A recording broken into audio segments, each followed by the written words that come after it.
Yeah, Darla, this is a really big deal. Here's the question. Does the federal government have the power to order private businesses and healthcare workers to be vaccinated against COVID-19? The government says yes, the plaintiffs say no. Either way this plays out could change the course of the pandemic here in the United States. From Louisiana to the nation's highest court, justices will now decide whether or not the Biden administration can impose a COVID vaccine requirement for employees and healthcare workers. You have to be there. You have to be there for 8 hours a day. You have to be there in the exact environment that the workplace is set up with.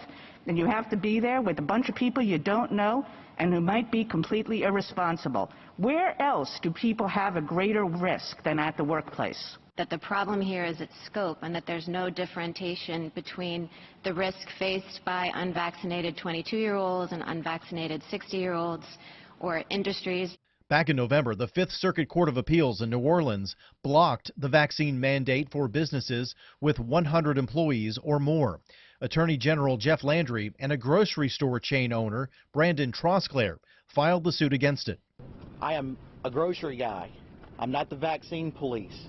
Trosclair has 500 employees at 16 stores in Louisiana and Mississippi. It's not the government's right to put me in the position of the everyday medical decisions of my employees, and they should not be put in a position to have a vaccine or potentially lose their job where they cannot take care of the well-being of their families. Also in November, the state of Louisiana and 11 other states sued the Biden administration over the COVID vaccine mandate for healthcare workers at facilities receiving Medicare or Medicaid funds. Landry says the court's decision is very important to the future of America. This is about individual liberty, and this is about the breadth of the federal government's reach into your lives. Whether or not the federal government can mandate medical procedures such as a vaccine on you, and then they can do it in a coercive manner of basically threatening your job.